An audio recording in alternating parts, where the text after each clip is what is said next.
A fome dispensa pretensões. Apenas reclama ser saciada, sem cuidar grandemente com o quê. O triste prazer da gula vive atormentado na ânsia de continuar com vontade de comer, mesmo quando saciado. Sêneca, filósofo.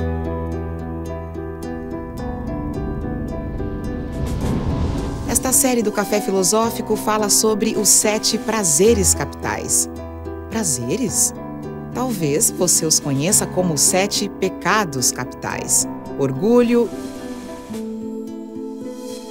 ira, inveja, avareza, gula, preguiça, luxúria. Você já pensou como isso tem se transformado? Como ao longo do tempo, pecados e vícios foram sendo ressignificados? A gula, esse desejo insaciável de querer mais e mais, o pecado que a Igreja transformou em capital na Idade Média, já foi visto de diversas maneiras. Como será que, historicamente, a humanidade inventou a gula? Como se relacionou com ela, associando-lhe culpa? Hoje vivemos um tempo de contradições. De um lado, o culto e o cuidado com o corpo, a ciência trazendo regras de como se deve comer. E do outro lado, o estímulo gastronômico nas competições do tipo quem come mais e no enorme sucesso do rótulo gourmet. Afinal, aonde cabe a gula no mundo contemporâneo? O raciocínio que eu queria desenvolver com vocês aqui hoje é uma ligação entre várias formas dos seres humanos se relacionarem com a comida e a bebida e pensar bastante os dias de hoje, como nós nos relacionamos com a comida. Para isso, eu queria que a gente começasse pensando o seguinte: no passado, um pecado que levava ao outro, um pecado capital, era algo muito sério. Logo, gula já foi considerado o primeiro, mais terrível dos pecados. Eu vou explicar isso por quê com o tempo. Hoje, não nos afeta em nada. Se você comer um pedaço a mais de pizza, tomar uma taça a mais de vinho ou qualquer coisa do gênero, dificilmente você acha que vai para o inferno, né? Isso mudou. Então, acho que a primeira coisa para nós pensarmos é que tipo de cultura nós temos hoje, que reflete um pouco essa mudança. E eu diria que nós temos uma cultura fixada em várias coisas, mas também na ideia de morte. Se a gente tem um medo terrível de morrer, e a nossa relação com a morte já mudou muito ao longo do tempo, a morte já foi algo mais natural nas sociedades, também nós temos uma fixação, obviamente, pela saúde, né? Nós todos queremos nos manter saudáveis, e nós temos obviamente, junto com isso, um fascínio pelas doenças, né? Então a gente tem uma relação com a comida que pode passar por essa obsessão pela saúde, que eu estou tratando agora, vou passar a falar a partir de agora como o mito da vida eterna. A gente espera viver para sempre, como se a morte fosse evitável, né? Então, com isso, a comida passa a ser, deixa de ser um pecado que nos condena para o inferno, mas a gente passa a viver uma espécie de inferno na própria terra com a nossa relação com ela. É claro que a maneira de se relacionar com a comida é de forma muito mais leve, mas hoje a gente vai pensá-la em termos de pecado. E chegar numa outra conclusão, que é o paradoxo atual, que se ao mesmo tempo a gente tem essa obsessão em contar calorias, com doenças relacionadas à alimentação ou à bebida, a gente vive também um momento de explosão dos gourmets, da gastronomia, dos chefes, e aí vai. O primeiro princípio da história é que tudo muda o tempo todo, né? Então a forma com a qual a gente se relacionava com a comida não é simplesmente ingerindo. Nós atribuímos símbolos, atribuímos representações, atribuímos significados à comida e à bebida. Eu vou passar rapidamente pela antiguidade, porque é um período em que não há pecado, né? Isso é uma das coisas mais curiosas para os dias de hoje, de nós pensarmos. Não existe, nos dias de hoje, a possibilidade de nós vivemos sem a noção de pecado ou de culpa, principalmente. Nós temos que imaginar que a antiguidade não tem culpa, porque não tem a noção judaico-cristã de culpa. Então lida com a comida, assim como com outras coisas, de uma forma muito distinta. Se vocês abrirem qualquer texto, ou boa parte dos textos greco-romanos, há banquetes. Né? Reis que oferecem banquetes e com isso mostram como são poderosos, por exemplo.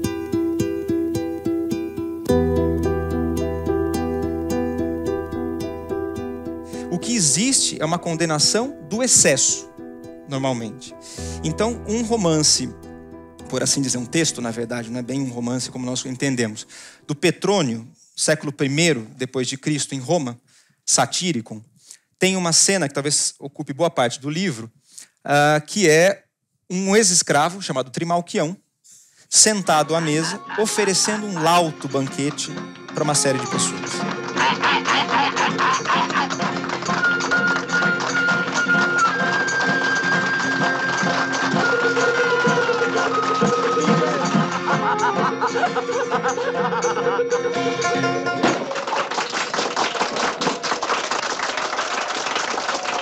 Maravilha! Que torre! Nesse banquete aparecem todos os tipos de pratos. Eu vou falar uma coisa que quem está comendo eu peço desculpas, mas há vomitórios ao lado. Então, para você comer, vomitar e comer mais, né? Sem problema nenhum. Beber, vomitar e beber mais. Né? Lá pelas tantas, entram prostitutas, entram jovens mancebos, flautistas, músicos, e junto com o banquete dá-se uma orgia. Né? O Petrônio, obviamente, está nos mostrando o excesso. Então, com isso, ele está mostrando uma pessoa, também um ex-escravo. Ele não tem classe. Nós podemos interpretar dessa forma. Então, olha o que ele faz. Né? Por outro lado, ele está mostrando que isso existe. Né? Algo muito próximo disso existe, a ponto de não causar tanta estranheza a um leitor da época. Então, se eu tivesse que resumir essa antiguidade greco-romana em relação à comida, eu diria isso. Não há noção de culpa, mas há condenação do excesso. Quando é que começa a haver a noção de culpa atrelada à comida? Bom, no nosso caso, em outras culturas é de outro jeito que isso funciona, mas pensando a cristandade ocidental e como é que o discurso se forma dentro dessa cristandade, começa lá pelo século IV, mais ou menos. Primeiro são 8 vícios. Né? Esses 8 vícios se tornam 7 pecados capitais na mão do Papa Gregório Magno. Mas para que isso ocorra, é preciso entender como surgem esses primeiros padres que estão no deserto, normalmente lá no Egito. Né? São monges que praticam sobre o próprio corpo uma ascese muito rigorosa, ou seja, um controle, uma mortificação do corpo muito rigorosa. Ou seja, se eu jejuar, se eu me isolar, se eu apertar um cilício na perna, me flagelar de alguma forma, o tormento do corpo é o caminho para a alma chegar até Deus. É um pouco esse o raciocínio que existe. Então, tudo que desvia a atenção do ser humano de uma virtude para um pecado foi considerado um vício no primeiro momento e depois um pecado capital. Gula é a mãe da luxúria. O alimento de maus pensamentos, a preguiça do jejuar, o obstáculo do ascetismo, o temor do propósito moral, a imaginação da comida, o delineador dos temperos, inexperiência desenfreada, frenesi descontrolado, o receptáculo da moléstia, inveja da saúde, obstrução das passagens, gemido das vísceras, o extremo dos ultrajes, aliada da luxúria, poluição do intelecto, fraqueza do corpo, sono difícil, morte sombria. Quando, um pouquinho adiante, no século VI, a gula se torna um pecado capital, de novo, é um dos primeiros pecados, o texto que a codifica é muito similar. A gula é um pecado irmão da luxúria. Essa ideia do que ele é irmão da luxúria não abandona. E aqui tem um raciocínio para a gente fazer. De todos os pecados capitais, esse é o mais complicado da gente tratar em termos bíblicos. Eu abri a Bíblia com atenção e falei, vou dar uma olhada ao que a Bíblia fala sobre comida. O Antigo Testamento é mais festivo com comida. E achei um trecho do Eclesiastes que eu preciso ler. Então, para mostrar como é difícil para um teólogo codificar a gula. Porque também está na Bíblia que eis que a felicidade do homem é comer e beber, desfrutando do produto do seu trabalho. E vejo que também isso vem da mão de Deus. Então, como é que um teólogo, como é que um papa, como é que alguém, um monge, que tem essa sese toda com o corpo, vai enfrentar o texto bíblico que está dizendo, não, olha, vem de Deus, comer e beber é uma alegria. Há outros trechos em que diz que quando, por exemplo, no profeta Isaías, que vai dizer que no final do mundo haverá banquetes com bois gordos e vinhos velhos. Né? E ele fala bois gordos 2 vezes em 4 frases. Né? Ou seja, haverá muitos bois gordos no final dos dias, para nós nos desfrutarmos. Então, como é que um teólogo vai resolver esse problema? Da seguinte maneira: você tem que comer, senão você morre. E é irmão da luxúria por quê? Porque nós temos que fazer sexo, senão a espécie morre. E é também um mandamento que a gente se reproduza. Então, essas 2 coisas nós temos que fazer. É um mandato divino. O que você não pode é gostar de fazer. Santo Agostinho, dos poucos santos gordos. Né? Então, ele próprio diz, nas Confissões de Santo Agostinho, que ele diz assim, mas comer demais às vezes se apodera do servo. Ele próprio refletindo. Né? Então, tem um dia que não dá, né? Se apodera. E aí ele conclui dizendo, eu não temo a impureza da carne, mas a impureza do desejo. Ou seja, a carne é fraca, ela peca, mas desejar aquilo, esse é algo a se temer. Então está ficando claro, né? Eu espero que esteja ficando claro, que o problema não é comer, é gostar de comer. E nos 7 pecados capitais não é só gostar de comer, mas é comer antes da hora, é comer além do que se deve, é comer de forma requintada, é comer de forma cheia de luxo ou apetrechos. Tudo isso envolve gula. Além da comida, bebida. Né? Então, beber é a mesma coisa. Cultuar o sentido do gosto desvia o culto das virtudes. Essa é a primeira das coisas que a gente consegue observar. A segunda, é uma decorrência disso, é que a gula enfraquece moralmente o ser humano. A visão que os homens têm da gula muda de acordo com a época. Do excesso dos banquetes da antiguidade ao rigor da Idade Média, quando comer não podia mais estar associado ao prazer. O espírito da época, impregnado pela visão religiosa da gula, vai também se manifestar na cultura popular. Na cultura popular, por assim dizer, na Idade Média, esse tipo de condenação que existe na teologia começa também a se esboçar nas historietas que as pessoas contam e que acabaram eventualmente registradas e nós conhecemos hoje em dia. Né? Então tem uma que eu acho muito curiosa, que essa é uma história que se contava na Idade Média lá na Europa. O eremita foi posto à prova por Deus. Deus falou, vou testar a fé deste religioso. Manda um anjo falar com esse religioso. O anjo lhe dá 3 opções. O senhor pode escolher. Né? O senhor pode ficar bêbado, o senhor pode cometer um assassinato ou estuprar alguém. O que o senhor escolhe? Qualquer um de nós escolheria o que o monge escolheu. Eu prefiro ficar bêbado. Mas, bêbado, ele estuprou a própria irmã e a matou. Então é para nos mostrar o imaginário de como a gula é porta de entrada de outros pecados. Uma pessoa longe da virtude, com a razão inebriada pela bebida ou pelo excesso de comida, abre espaço para a luxúria, seu pecado irmão, mas também para a ira e para outros pecados. Outras histórias da Bíblia também começam a ser interpretadas a partir do viés da gula. Então, por exemplo, Adão e Eva. Como é que o pecado original surgiu mesmo? Nós fizemos o quê? Comemos o fruto proibido. Né? Então, olha, isso é associado à gula. Então, a Eva aparece mordendo a maçã, que tem não só gula, como outros pecados nessa mordida, mas a gula está lá. Quer dizer, se tivesse controlado o ventre, a pulsão por alimento ou por bebida, aquilo estava solucionado. Essas histórias são contadas com um fundo moral, para ensinar as pessoas que escutam sobre qual a relação que elas devem ter com o excesso.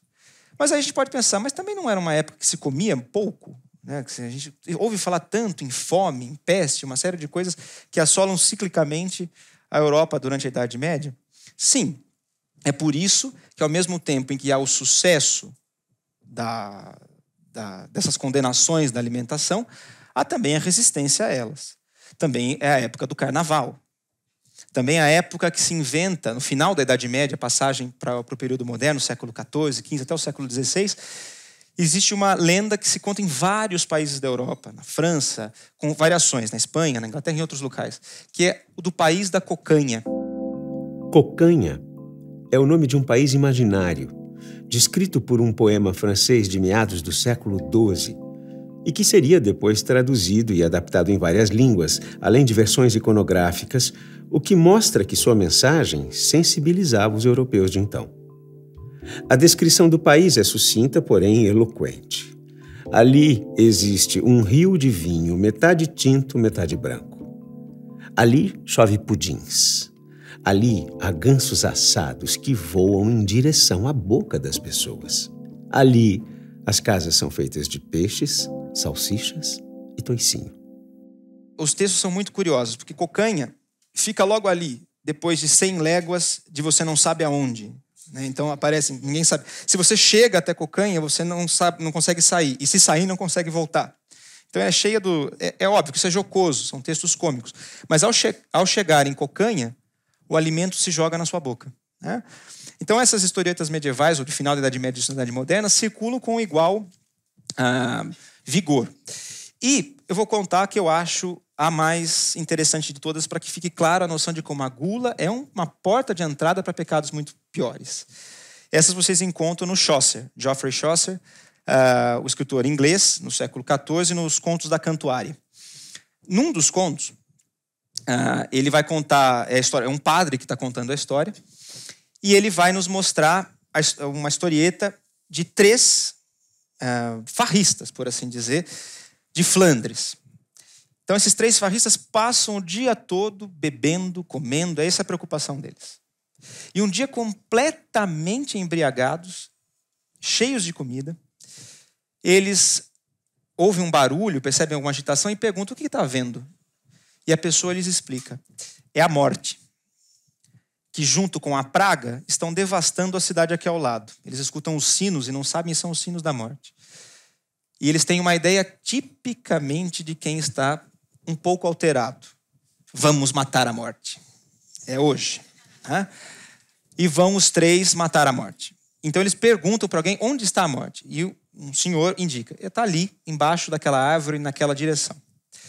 Então eles vão atrás da morte naquela direção e encontram a árvore. Ao chegar na árvore, existem 8 sacas cheias de ouro.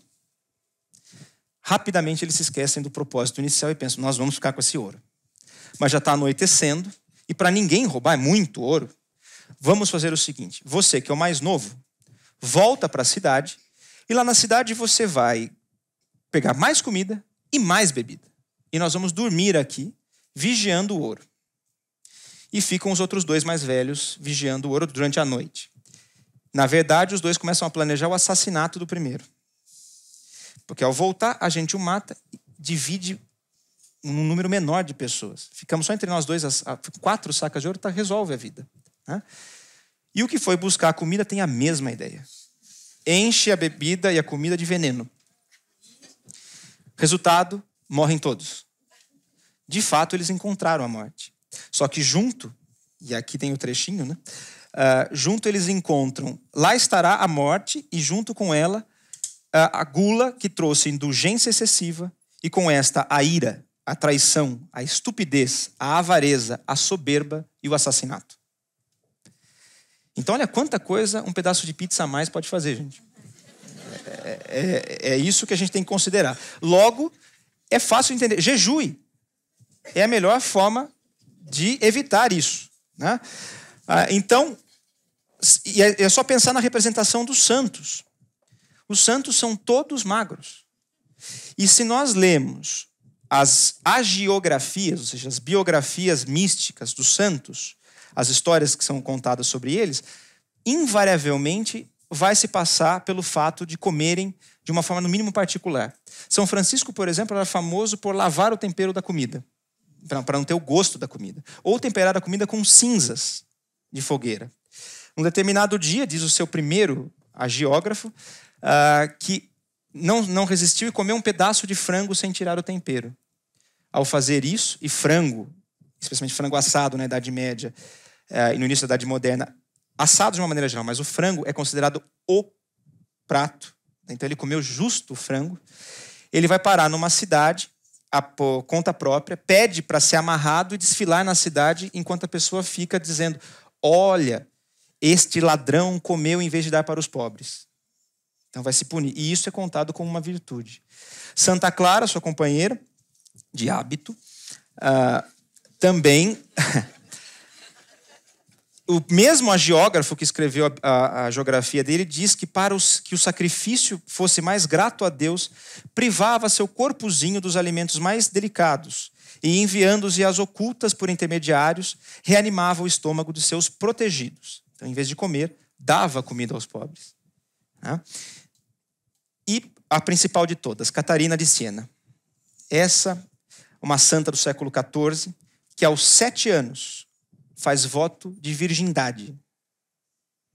Aos 16, corta o cabelo para que se torne feia e assim não se case. Aos 18, adquire o hábito das irmãs da penitência de São Domingos. Aos 20 anos só vive de pão e água. E com isso perde metade do peso. Quando perde metade do peso, passa a não comer mais nada. Quando comia, vomitava. E dormia 1 hora a cada 2 dias. Eu já escutei a palavra onde eu ia chegar aqui na plateia. Vocês já falaram anorexia, bulimia e outras coisas do gênero. Pois bem, há estudos hoje mostrando uma espécie de anorexia santa. É isso que nós estamos... A anorexia só saiu do altar e foi para as passarelas.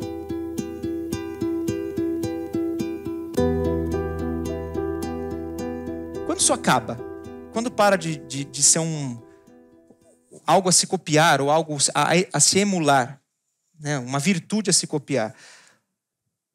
Passada a Idade Média, já no início da Idade Moderna, há historiadores mostrando como essa relação com a santidade, com o corpo, se altera muito. A sensibilidade em relação a isso muda a ponto das pessoas começarem a achar que essa mulher que jejua tanto, isso não é coisa do Senhor, isso é coisa do demônio. Porque só algo demoníaco faria ela continuar viva. Então, a mudança de sensibilidade em relação a isso também faz com que caia o número de santas anoréxicas, por assim dizer, né?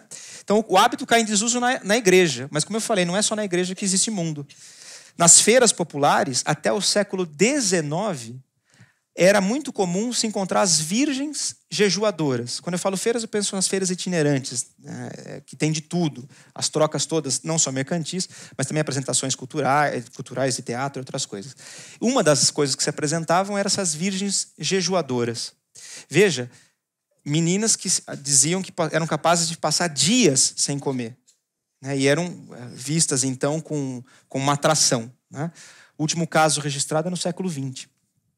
Desse tipo de coisa. Então, é muito fácil de imaginar o porquê que isso muda também. Porque vai nascendo um discurso de medicina, em especial do século XVIII, no XIX, isso explode no XX, vai criando o mundo que nós entendemos hoje, que vão associando esse tipo de comportamento à doença. Então, na verdade, a condenação a esse tipo de coisa continua existindo, mas codificada de outra forma. Se na Idade Média o esforço era para dissociar o prazer do comer, na Idade Moderna, o prazer à mesa volta a ser aceito, mas seguindo regras de etiqueta. A moda era comer de forma requintada, provar iguarias, comer com luxo e elegância. Quando é que começamos a chegar numa sensibilidade mais próxima da nossa em relação à comida? Com a modernidade. E com a modernidade, especialmente a modernidade no século XVIII, daí para frente. Em que a comida... No século XVII já existe isso. O primeiro exemplo que eu vou dar é do XVII. Começa, especialmente na Itália e na França, começa a surgir um discurso da boa mesa. Então não é comer muito, é comer bem. A gente vai começando a observar a civilização dos costumes. Então as pessoas vão criando códigos de etiqueta. Então não pode mais comer com a mão, não pode mais guardar osso de galinha no cabelo, soltar gases à mesa. Isso tudo são manuais de etiqueta. Como é que a gente lê isso? Um historiador lê isso? Lê ao contrário. Veja, se não pode mais, é porque as pessoas fazem, né? Então, faziam isso, não fazem mais à mesa. Então, você pode comer qualquer coisa e beber qualquer coisa, desde que o faça com educação. Bem, e aí vai. Esse discurso da etiqueta que está civilizando os costumes é obviamente associado também a um discurso de elite. Isso vai circulando entre burgueses, entre nobres e codificando a forma de comer. Surge o que alguns historiadores chamam de gula honesta, ou seja, associar o bem comer ao bem viver. Montaigne, na França, ao relatar nos seus ensaios um encontro que teve com um cardeal, com um cozinheiro de um cardeal italiano, ele relata a mudança, pelo menos é o texto que eu conheço mais antigo que mostra essa mudança, porque ele se surpreende com o que o cozinheiro está falando. E diz o Montaigne lá pelas tantas: o cozinheiro ofereceu-me um discurso sobre a ciência da goela, com gravidade e atitude magistral, como se estivesse a falar sobre alguma grande questão de teologia. E aí o Montaigne vai nos descrevendo como ele fala de temperos que abrem o apetite, temperos que moderam o apetite, temperos para depois da refeição, para antes da refeição, o digestivo, a bebida que deve ser tomada depois. Uma ciência. E aí ele conclui dizendo assim: e tudo isto usando ricas e magníficas palavras, as mesmas que empregamos para tratar do governo ou de um império. Então ele está surpreso, mas ele está percebendo uma mudança na sensibilidade das pessoas, o nascimento dessa arte de comer bem, da arte de preparar bem o alimento.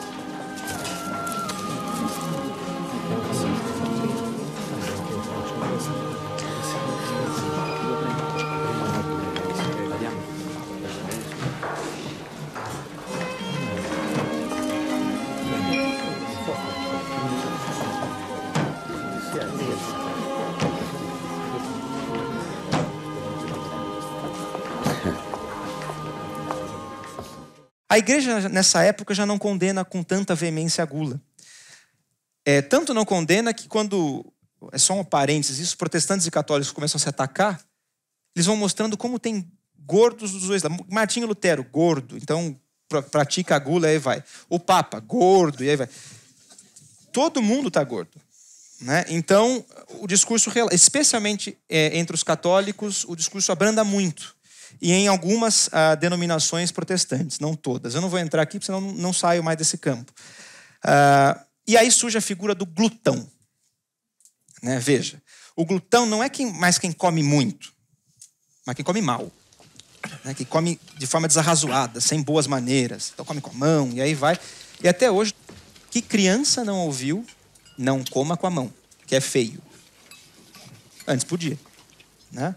Veja, garfo entrou na vida do Ocidente ontem. Né? As pessoas comiam com faca, pão e mão. É isso. Né? Então, sujava um pouco mais. Agora, não pode. Né? Falta de maneira. Então, é distinção social. E começa a surgir uma coisa muito interessante. A relação com a comida entre as pessoas mais simples, mais pobres, é de saciedade. Como para me saciar? E o bom gosto substitui a diversidade dos gostos entre as pessoas com mais posses. Né? O que eu falei é o processo de civilização. E no século XIX explode a coisa do gourmet. O próprio vocábulo gastronomia é cunhado nesse século. Então agora tem uma ciência. A ciência do estômago, a ciência da gastronomia, que vai te ensinar, que vai preparar os alimentos, aí vai. E a França se torna a vitrine do mundo no discurso, e até hoje né, padrão de comida e de apresentação de pratos. Na França surge no começo do século o livro que é considerado a Bíblia da gastronomia, A Fisiologia do Gosto, de Brillat-Savarin, que se tornou um dos mais famosos gastrônomos franceses. A proposta de Savarin era ambiciosa. Ele queria fazer da arte de comer uma ciência. Eu queria ler 3 frases do livro, né, para a gente ver como mudou em relação ao que eu comecei falando. Olha que coisa curiosa. Diz-me o que comes e dir-te-ei quem és. Até uma paródia, obviamente, com um texto bíblico. A descoberta de uma nova receita faz mais pela felicidade do gênero humano do que a descoberta de uma estrela. Ao que eu tenho que concordar. Né? Para um leigo, vamos lá. E aí, a que eu acho a mais interessante para pensar a disciplina que está sendo associada, a civilização que está associada a isso. Os animais saciam-se. O homem come. Apenas o homem de espírito sabe comer. Fica nítido aqui a mudança entre comer e bem comer, entre viver e bem viver. Mas, de alguma forma, até a Segunda Guerra Mundial, não há uma condenação formal da gordura. Pelo contrário, ainda nos cânones artísticos, os corpos volumosos são sinônimo de beleza.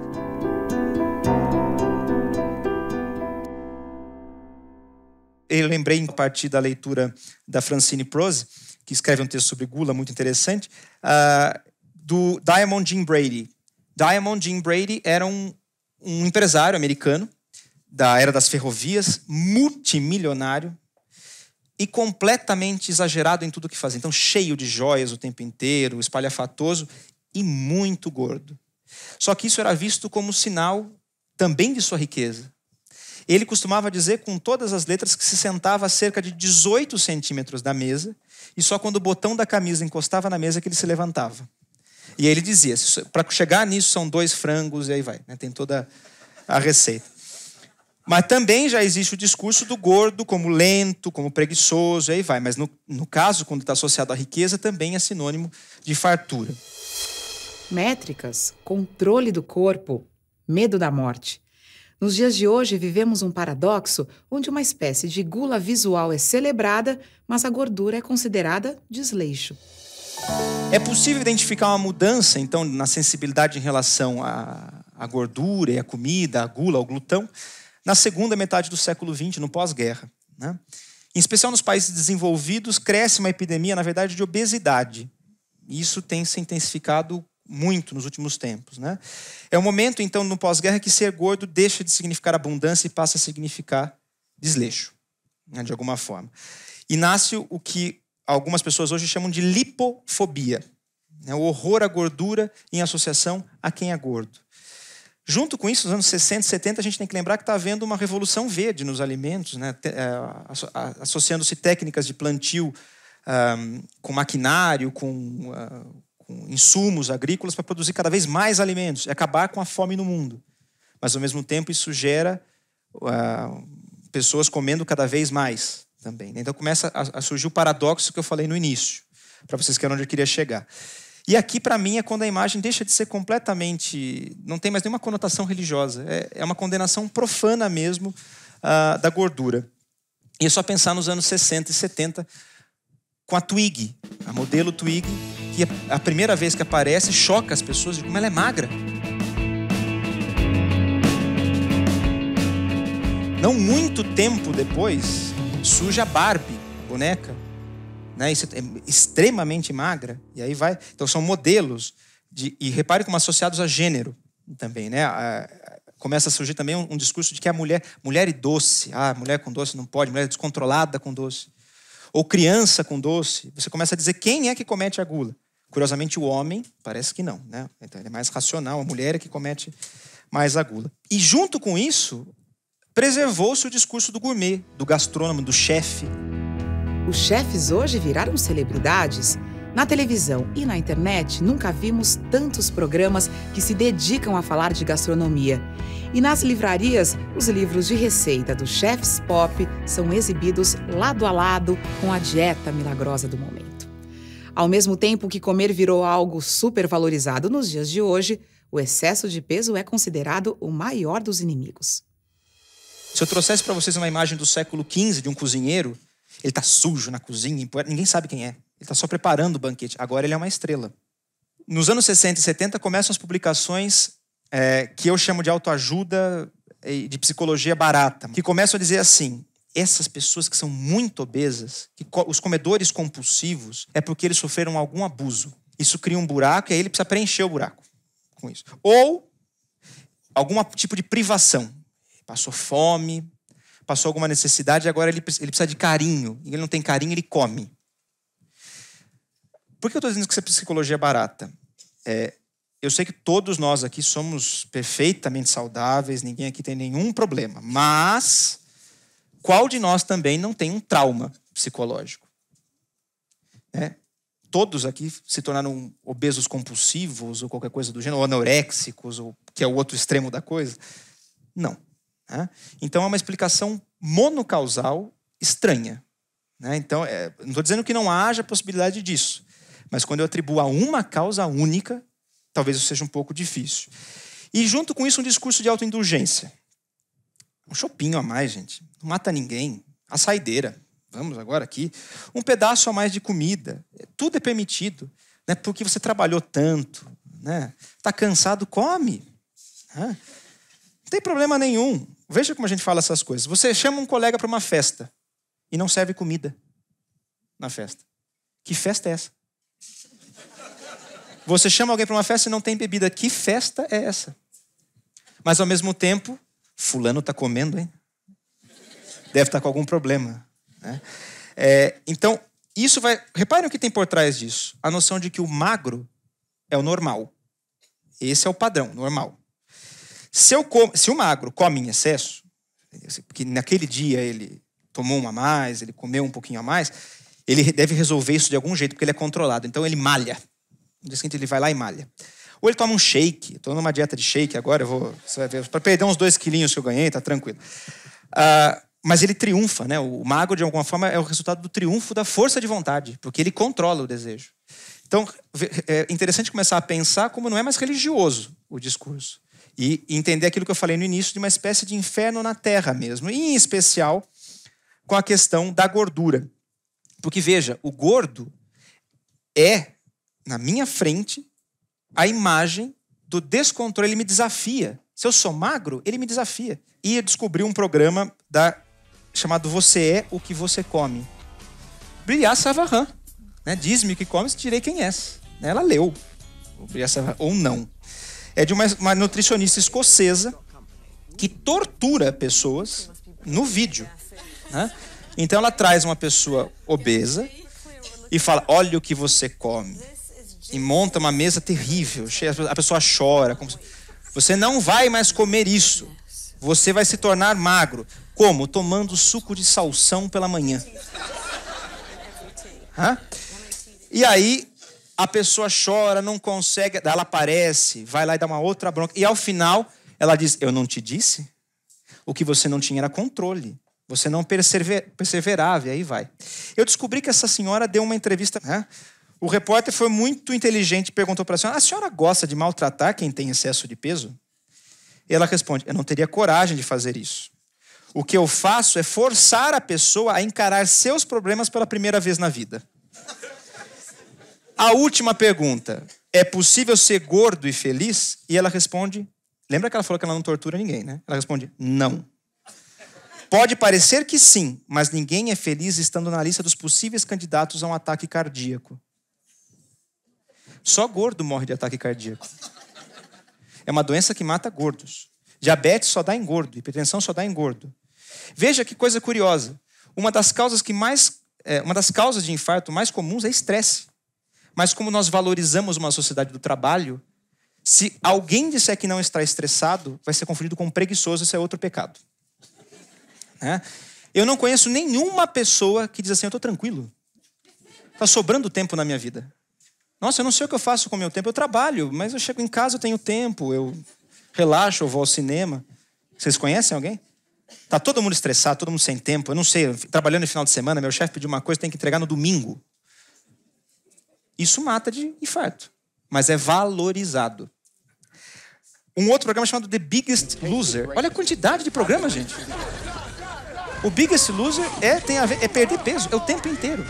E eu confesso, eles são tão bem feitos, eu não conseguia abaixar o controle. Agora ele vai emagrecer. Agora, que é isso, né? Então, o gordo, não só ele é um sintoma da gulodice ambulante, como o seu sofrimento é exibido ao vivo. Ele deve ser vigiado. Ele não consegue se livrar da sua compulsão de jeito nenhum, então eu preciso vigiá-lo. E o seu emagrecimento é comemorado. Né? Então, olha que coisa. Curiosamente, enquanto eu acompanhei esses programas, 2 pessoas morreram. 2 pessoas fizeram a cirurgia bariátrica e faleceram. Qual que era o tom do programa? Veja, quando triunfa, aparece a nutricionista. Eu não falei que se você fizesse, você ia triunfar. Quando eles morrem, era uma vida desregrada. É uma bomba relógio. Mais dia, menos disso aconteceria, não fui eu. Né? Um mau correlato a isso é a vigorexia. E é legal e interessante a nossa necessidade de dar nome a tudo. A vigorexia é o excesso, né? A pessoa que malha e se vê gorda. Né? Ou a ortorexia, eu preciso comer direito, contar calorias.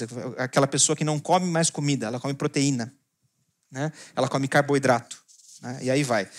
Ou seja, nos dias de hoje nós destruímos o nosso corpo ou pela falta ou pelo excesso. Mas isso nos revela a ideia de como é problemática a nossa relação com o corpo. Sempre. Né? Ou a gente mortifica, ou exalta, ou modifica.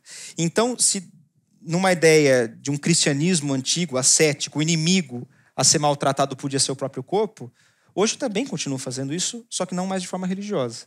Hoje eu posso modelar o meu corpo, teatralizar o meu corpo, exibi-lo como um espetáculo na televisão. Né? Tanto para um lado quanto para o outro. Mas, ao mesmo tempo, de forma não religiosa, nós continuamos nos relacionando de uma forma, no mínimo, paradoxal com aquilo que ingerimos. A ideia da gula, a ideia do excesso pela mesa, é um dos raros pontos em que a teologia clássica cristã, defendendo os jejuns, se encontra com o comportamento moderno, defendendo a magreza, a boa forma física e até instituindo a anorexia sistemática como um modelo. Seria a gula medieval a antecipação das modelos hipermagras do mundo contemporâneo? A pergunta, de uma maneira geral, é sim. Né? A resposta para isso é sim. É possível fazer essa relação. Eu acredito que, de alguma forma, aquilo que já foi valorizado como uma forma de se atingir a divindade, então, hoje não é mais a divindade. Eu associei isso à noção do que eu falei, que eu chamei de mito da vida eterna. Né? É como se eu controlasse tudo que eu como, controlasse tudo que eu faço, e dessa forma mortificasse meu corpo de um jeito correto, eu não fosse morrer. Ou eu postergasse a morte muito e vivesse de forma saudável durante mais tempo. Então eu acredito sim que há uma correlação. Né? Eu acho que o discurso religioso hoje não condena de forma alguma a gula. Como eu falei já e repito, comer um pouquinho a mais não leva ninguém ao inferno. Um inferno transcendental, mas pode trazer um inferno na vida da pessoa aqui. Né? Isso sim, eu acredito piamente. Eu concordo com tudo que você disse, mas tem um problema da ciência. Uhum. Tem o problema do açúcar, que a gente descobriu que mata. Não há como você ir num médico e ele dizer, ó, cuidado com a comida, tem que fazer atividade física, tem que fazer atividade física, tem que fazer atividade física. Então, é mais complicado, né? Nós estamos também sendo dirigidos pela science, pela nature, pela pesquisa científica do mundo inteiro. Uhum. Aí, você tem razão em tudo isso, mas também eu acho que nós também estamos sendo dirigidos por outras questões mais complicadas da gente dizer não. Eu acho que já houve um tempo em que as pessoas prestavam mais atenção ao que a igreja dizia do que o que outra instituição dizia. Né? E, de novo, o medo maior era com a danação, era com o que podia acontecer comigo fora dessa vida em que eu já passo fome, que eu já tenho dificuldades, e aí vai. Então, eu não quero isso para o resto da vida. Portanto, o paraíso cheio um paraíso sem problemas, né? Em que as pessoas ficam sentadas o dia todo, ou dançam, ficam com harpas, enfim, tem vários imaginários de paraíso. Mas é para fugir de uma realidade ruim. Não é? Em algum momento, e esse momento é a modernidade, é isso que eu estou deixando claro, quer dizer, é século XVIII, XIX, principalmente o XIX, no nosso caso, a ciência, a razão, passa a ser aquilo a qual eu devo obedecer. E a igreja vai perdendo... Eu estou fazendo uma generalização aqui. Né? Agora, veja, é mais fácil desobedecer o Papa quando o Papa diz assim, não use camisinha. Você só pode fazer sexo para fins reprodutivos. Não levantem a mão, é uma pergunta retórica. Quem aqui seguiu esta regra? Só na cabeça, levanta a mão. É isso. Então é mais fácil desobedecer. Olha como dói desobedecer a Nature, a Science, ou as revistas que o senhor mencionou. Então, a nossa relação com a igreja passa, de alguma forma, a ser a relação com o laboratório, com a ciência, com o discurso científico, com o jaleco branco. Agora, essa mesma ciência que diz isso, muda de opinião em relação ao tomate a cada 6 meses. As décadas em que eu estou no mundo, o ovo já foi de vilão. A melhor coisa que você pode comer, umas 3 ou 4 vezes. Né? Até que eu decidi, eu como ovo, eu gosto de omelete, eu vou comer. Né? Paciência, eu vou morrer, uma hora eu morro. Doença, ou câncer, ou morte não tem nada a ver com merecimento, é inexorável. Ponto, vai ocorrer. A outra coisa em relação à ciência que a gente deve pensar é que a ciência é feita por seres humanos. Logo, eu já acabei de mostrar uma outra coisa falível, né? Se eu ficar doente, me levem para um hospital. Eu confio. Quero tomar remédio. Eu prefiro isso a qualquer outro tipo de garrafada ou alguma coisa. Eu também vivo a cultura da ciência. Eu acredito que isso funciona num determinado momento, mas eu não acredito que é exato, né? A mesma ciência, a mesma tecnologia que nos traz curas incríveis também produz desigualdades, né? Ela não está dissociada de discursos políticos, e aí vai. Eu tenho remédios, mas eles são caros. Então a cura é para alguns. Né? Então há várias coisas que a gente pode pensar sobre a ciência. A ciência não é neutra, ela gosta de se mostrar como neutra. Né? Mas ela é feita por seres humanos, por corporações, por universidades. Mesmo a ciência que hoje diz coma dessa forma, tenha cuidado com o corpo, também já disse tanta coisa no século XIX. O que move uma pesquisa que diz para mim que eu não devo comer determinada coisa? O que moveu aquelas pessoas a fazerem aquela pesquisa? Há interesses. Sempre há interesses. Não estou dizendo interesses algo escuso, né? Assim, eu quero dominar o mundo com isso, então eu vou direcionar. Mas há interesses. Né? Então, eu estou dando esses exemplos para mostrar que a ciência, essa ciência que aparece de jaleco nos dizendo no jornal o que fazer ou como viver, ela é feita por seres humanos, ela é feita por corporações, há interesses e ela não é exata. Né? Ela parece muito exata. E é por isso que nos convence. Né? Agora, a outra coisa é, pense bem, por que eu quero viver mais mesmo? Por que eu não quero? Que graça tem a vida se eu não comer um pedaço de bolo em algum momento? Né? Eu vou passar a vida inteira sem comer. Eu vou falar por mim. Eu não consigo passar uma sexta-feira ou sábado sem comer pizza. E assim morrerei feliz. É mais ou menos assim que eu penso. A gula é o pecado que Dante Alighieri, em sua Divina Comédia, colocou no 6º terraço do purgatório. Se o excesso do glutão nos afastava de Deus, para uma geração de amantes da gastronomia, os pratos requintados são uma ponte direta para uma experiência divina. Hoje em dia, o descontrole na alimentação está associado às doenças como obesidade e diabetes. Mas a mensagem de que morremos pela boca ainda convive com a busca tentadora pelo prazer. Afinal, só se vive uma vez. A série do Café Filosófico 7 Prazeres Capitais, Pecados e Virtudes Hoje, você encontra também no site da CPFL Cultura. Mas como é que o Estado vai ter um agente que controle tudo aquilo que chega à mesa do brasileiro? Isso é vitoriano. Não vai funcionar. Eu nunca vi alguém passado 100 anos obeso. A gente tem que direcionar a coisa, né? Eu acho que tem uma demonização do gordo. Ela é perigosa.